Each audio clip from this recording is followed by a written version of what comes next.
2016 euro চ্যাম্পিয়নশিপের ট্রফিকে বিশ্বকাপের সমান দাবি করেছেন Cristiano Ronaldo.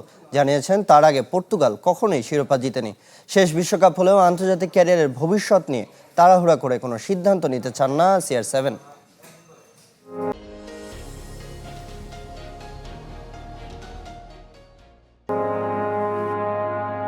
Portuguese মহাতারকা Cristiano Ronaldo নিজের শেষ বিশ্বকাপেও করতে পারলেন না স্বপ্ন পূরণ। স্পেনের কাছে শেষ মুহূর্তের গোলে হেরে শেষ তার ক্যারিয়ারের শেষ বিশ্বকাপ অভিযান। এটাই তার শেষ বিশ্বকাপ হলেও আন্তর্জাতিক ক্যারিয়ারের ভবিষ্যৎ নিয়ে তাড়াহুড়ো করে কোনো সিদ্ধান্ত নিতে রাজি নন বিশ্ব ফুটবলের অন্যতম সেরা তারকা। 41 বছর বয়সী এই মহাতারকা পর্তুগালের হয়ে তার শেষ ম্যাচটি খেলে ফেলেছেন কিনা তা নিশ্চিত করেননি। Normal, triste por salir así del mundial. বিশ্বকাপ থেকে বাদ পড়াটা কষ্টের। আমি আগেই বলেছি এটাই শেষ বিশ্বকাপ আমার, বাকিটা এখনই বলতে পারবো না।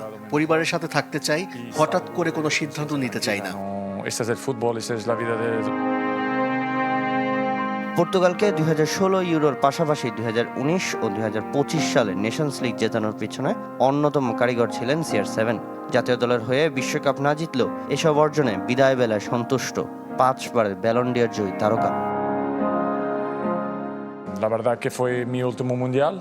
Sí. আমি নিজের সেরাটা দিয়েছি। পর্তুগালের হয়ে 3টি ট্রফি জিতেছি। আমার আগে পর্তুগাল একটি শিরোপাও জিততে পারেনি। আমি সন্তুষ্ট। 2016 ইউরো জেতা বড় অর্জন। সত্যি বলতে আমার কাছে বিশ্বকাপ আর ইউরো সমান মর্যাদার। De suerte, marcar ahí ya en los momentos finales.